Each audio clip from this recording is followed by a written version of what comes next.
Okay, student, welcome back to the part 5 of the paper discussion of 2026 28 January morning shift paper. हम evening shift का पूरा paper discuss कर चुके हैं और आज हमारा मॉर्निंग शिफ्ट का भी पूरा पेपर डिस्कस हो जाएगा। तो without wasting much time let's start with the question number 21st। तो क्वेश्चन नंबर 21st आपके पास है, for some theta belongs to 0 to pi by 2 let the eccentricity and the length of a latus rectum of the hyperbola this. ये hyperbola दिया गया है and b even and L1 and let the eccentricity and the length of latest rectum of the ellipse x square secant square theta plus y square is equal to 6। ये भी दिया गया है BE2 and L2, ठीक है, respectively. If एक relation दिया गया है E1 E2 के बीच में, आपको ये निकालना है, ठीक है। तो क्वेश्चन को स्टेप बाय स्टेप सॉल्व करते हैं। आपके सामने जो हाइपरबोला दिया गया था, पहले तो इसको मैं स्टैंडर्ड फॉर्म में कन्वर्ट करूंगा by dividing by 8 on both side. तो ऐसा कर लिया हमने। अब साफ साफ दिख रहा है ये हाइपरबोला है, इसका एक्स स्क्वायर कोएफिशिएंट भी पॉजिटिव है और राइट साइड 1 है। तो ये वैसे भी वो हाइपरबोला होगा जो की हमारे पास यानी कि जो खुलेगा अलोंग द एक्स एक्सिस, ऐसा हाइपरबोला, ठीक है। इसकी सेंट्रिसिटी 1 प्लस आप b square by A square से निकाल सकते हो। ये आपका बी स्क्वायर है, ये ए स्क्वायर है, ठीक है। दूसरा होता तो E square is equal to 1 plus A square by B square होता, बट इस वाले केस में E square is equal to 1 plus, एक सेकेंड मुझे दो, इस वाले केस में E plus B square by A square, ठीक है। इतना आपने किया। इसके हिसाब से लेटेस्ट रेक्टम सॉरी ई1 स्क्वायर की वैल्यू ये आ गई। लेटेस्ट रेक्टम निकालू तो क्या होगा, 2b स्क्वायर बाय ए होगा या 2a square by 2b square by A होगा। ये मैंने सॉल्व किया, लेटेस्ट रेक्टम की वैल्यू आ गई, ठीक है। ये इलिप्स को देखते हैं, पहले इलिप्स को रेक्टेंगुलर फॉर्म में कन्वर्ट करते हैं। अब देखो cos स्क्वायर थीटा हमेशा लेस देन 1 होगा, मैक्स टू मैक्स 1 हो सकता है। तो यानी कि ये छोटा है, ये छोटा यानी कि वर्टिकल इलिप्स। वर्टिकल इलिप्स मतलब अब चीजें चेंज हो जाएंगी। ई की वैल्यू हो जाएगी 1 minus a square by B square यानी कि 6 cos स्क्वायर थीटा अपॉन 6, जो कि sin स्क्वायर थीटा हो गई। और लेटेस्ट सेक्टर में भी 2a स्क्वायर बाय बी होगा, 2a स्क्वायर बाय बी होगा। तो टी स्क्वायर बाय बी के हिसाब से ये लेटेस्ट सेक्टर आ जाएगा। अब हमें ये कंडीशन दी गई थी, इसमें मैं E1 स्क्वायर की और E2 स्क्वायर दोनों की वैल्यू पुट करके मैं tan थीटा की वैल्यू निकाल पाऊंगा और tan स्क्वायर थीटा की वैल्यू 1 यानी थीटा की वैल्यू पाई बाय 4 आ जाएगी, जो कि इंटरवल में भी लाई कर रही है। बस उसके बाद क्या है, L1 L2 और E1 E2 की सारों की वैल्यू है, बस उसमें थीटा अननोन था, उसको पुट करोगे और आप आंसर निकाल लोगे, डेट इज ए। अब ये क्वेश्चन मैं आपको बता देता हूँ, it's a purely calculative question, ज्यादा कुछ था नहीं इसमें। थीटा को इंक्लूड करके उन्होंने थोड़ी सी कैलकुलेशन को बढ़ा दिया है, ठीक है।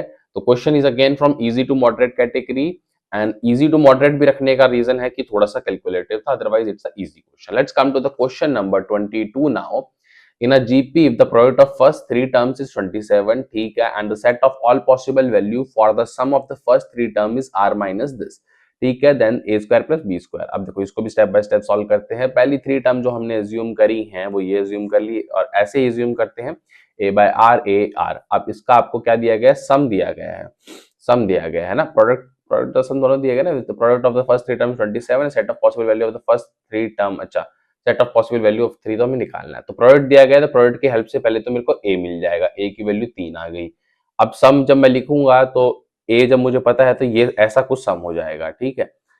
अब मुझे इसकी रेंज निकालनी है, तो यहाँ पर ऐसे को एक्सप्रेशन में मुझे एपीजीपी का इस्तेमाल करना पड़ेगा। अब देखो सबसे पहली बात, अगर मैं देखूं तो इनइक्वालिटी का इन सब चीजों का इस्तेमाल करूंगा। आर 1/r और आर, अगर आर बड़ा है तो ये हमेशा 2 से बड़ा होगा। तो मैं कह सकता हूं मेरा जो सम है वो 3 इंटू 2+1 यानी कि 9 तक मतलब 9 से बड़ा आएगा, ठीक है। और अगर आर छोटा होता है तो ये are plus 1/r less than -2 हो जाएगा और ये -3। तो अब मैं सीधा कह सकता हूँ कि आपको जो सम है वो -3 मैक्स आ रहा है, यानी कि -∞ टू -3 इस केस में, और उस केस में 9 से इन्फिनिटी, समझ रहे हो, उस केस में 9 से इन्फिनिटी, क्योंकि 9 मिनिमम वैल्यू आ रही है। तो आप ये देख पाओगे ऐसी कुछ रेंज बन जाएगी जिसको मैं आर माइनस ये इंटरवल कह सकता हूँ, मतलब इसको इसमें कन्वर्ट किया तो आपके पास ए और बी की वैल्यू आ गई और आप a square plus B square निकाल सकते हो। Again easy question. Let's come to the question number 23 now. If k is equal to tan of pi by 4 plus 1 by 2 cos inverse of 2 by 3 plus tan of 1 by 2 sin inverse of 2 by 3, then the number of solution of the equation sin inverse of kx minus 1 is equal to sin inverse x minus cos inverse x is, ठीक है, तो सबसे पहली बात तो आपको पहले solve करना पड़ेगा। देखो k को जो सॉल्व करोगे तो उसके लिए आपको सबसे पहले cos इनवर्स 2/3 को थीटा मानना पड़ेगा। इसको थीटा मानोगे और sin inverse 2/3 automatically π/2 minus theta हो जाएगा। तो यानी कि अभी कन्वर्ट हो गया π/4 प्लस थीटा/2 में। और ये ऐसा थोड़ा एक्सप्रेशन पता है लुकेबल, थोड़ा-सा डीलेबल लग जाता है और फिर ईज़ी हो जाता है।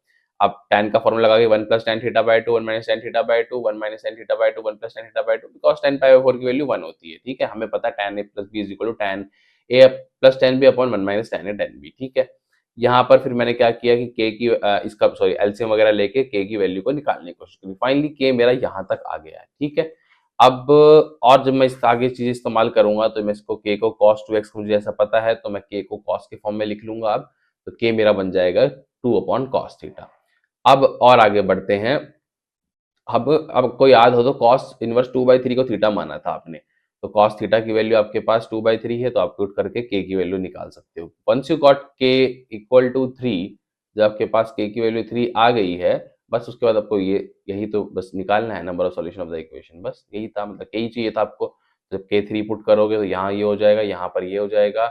सॉल्व करोगे तो आपके पास sine inverse 3x minus is equal to ये आ जाएगा। ठीक है, यस। तो इसमें आपका ऐसा कुछ नहीं है, सॉल्व करके आपके पास ऐसा कुछ इक्वेशन मिलेगा आई थिंक। ठीक है, आपको पता है इसके अंदर वाली वैल्यू जो है वो -1 के 1 के बीच में होगी। ठीक है, इसका मतलब x बिलोंग करेगा आपका 0 और 2/3 के बीच में। ठीक है, ठीक है, मतलब इसके अंदर वैल्यू जो ये है तो यानी कि x बिलोंग करेगा इसके बीच में।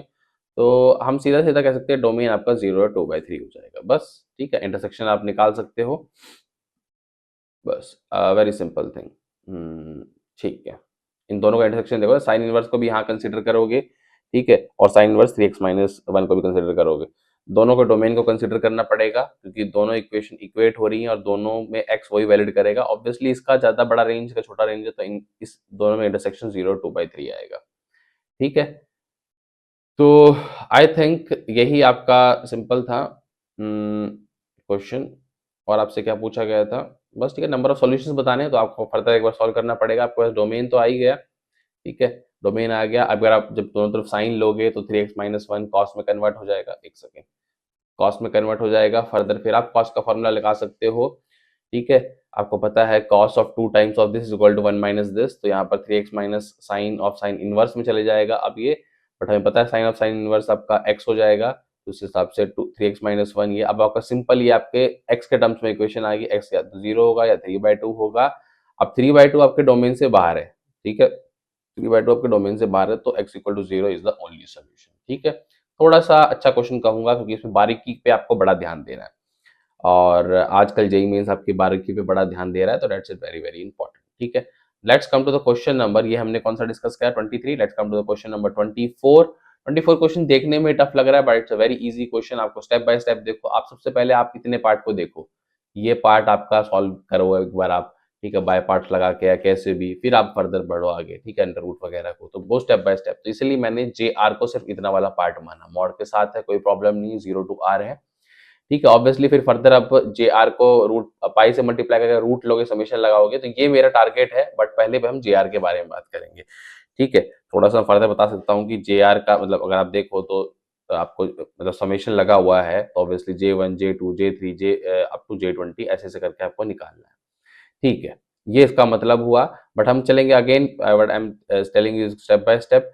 तो हम मैं अब क्या करूंगा, सबसे पहले मैं इतने ही पार्ट को सॉल्व करने की ट्राई कर रहा हूँ। तो जे आर का मतलब जो मेरा इतना सा पार्ट था उसमें सबसे पहले मैंने पाई एक्स को टी पुट किया, पाई डी एक्स डी टी आ गया, ताकि अंदर से जो पाई एक्स था वो थोड़ा प्रॉब्लमेटिक लग रहा था। तो फाइनली मेरा ये हो गया, इसके कांस्टेंट बाहर आ गया, टी साइन टी। अब थोड़ा ठीक लग रहा है। ठीक है, अब पीरियड ऑफ साइन टी हमारा पाई होता है। ठीक है, और तो मैं थोड़ा सा ब्रेक कर सकता हूँ, 0 to पाई, पाई 2 पाई ऐसे करके। ऑब्वियसली आर माइनस 1, अब आर पता नहीं बट हम ऐसा कुछ ब्रेक कर सकते हैं इसको। ठीक है, अब sine t first and second quadrant पे तो पॉजिटिव होता है तो मॉड ऑफ साइन टी हो जाएगा, थर्ड और फोर्थ के लिए माइनस साइन टी हो जाएगा। तो ऐसा करके जब मैं खोलूंगा तो ऐसा कुछ मुझे देखने को मिलेगा।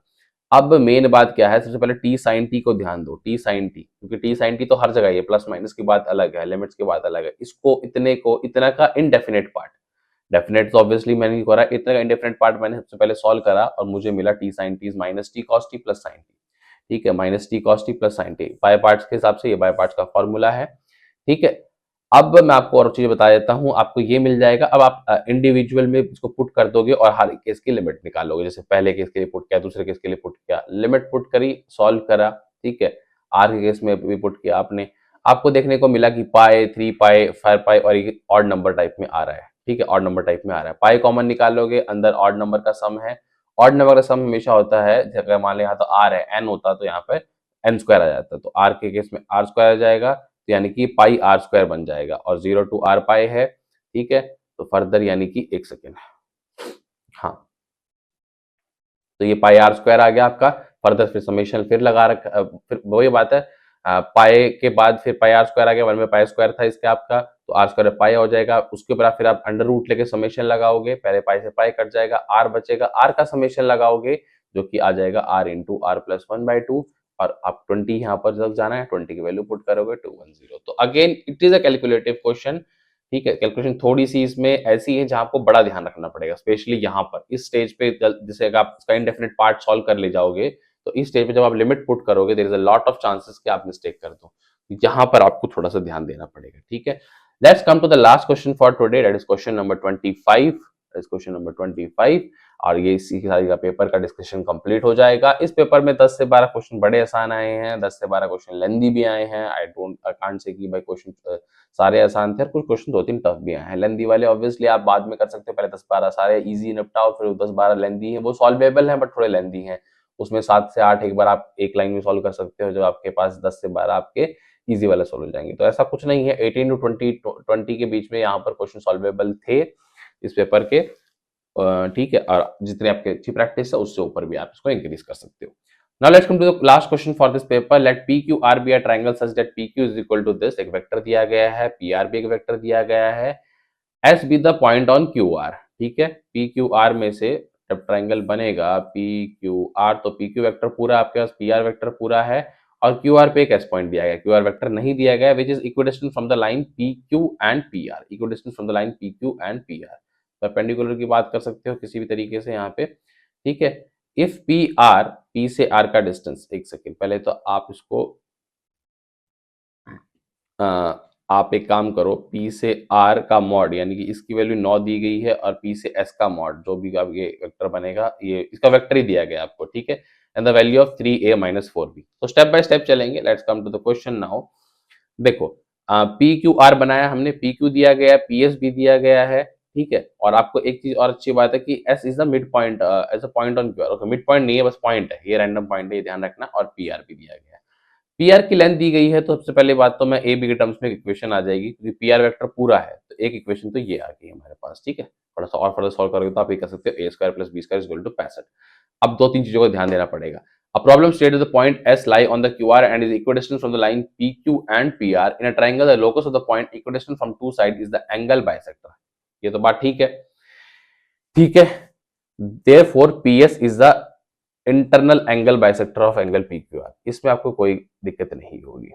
ठीक है, क्या इसने बोला है मैं आपको साफ साफ फिर आपको बता देता हूं। इसने यहां पर बोला था कि जो एस पॉइंट है on q are which is equi distance from the line P Q and P R, S point जो है वो पी क्यू और पी आर से इक्वी डिस्टेंस है।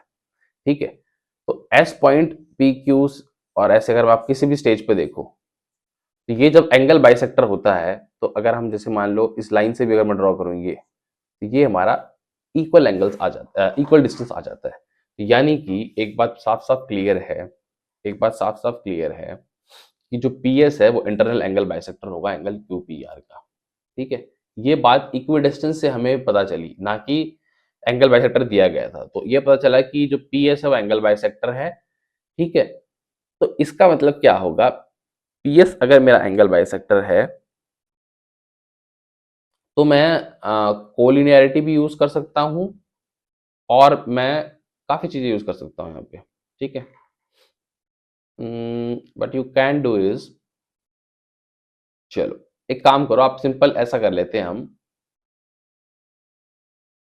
हम ऐसा कर लेते हैं कि हमारे पास जो पी एस वेक्टर है वो ऑब्वियसली पी क्यू और पी आर के सम से बनेगा, ये तो क्लियर है, इसमें तो कोई डाउट नहीं है, क्योंकि पी क्यू पी आर और पी एस, इन दोनों का सम करके ऐसा कोई वेक्टर आएगा इनके बीचों बीच, ठीक है। लैम्डा को स्केलर कांस्टेंट है, 2 टाइम्स 3 टाइम्स मुझे नहीं पता, तो ऑब्वियसली मैं ऐसा लिख सकता हूँ P Q by P Q का मॉड एटलीस्ट डायरेक्शन लेने के लिए और ये मैग्नीट्यूड के हिसाब से, and P R plus P R का मॉड ऐसा करके कर सकता हूँ, ठीक है।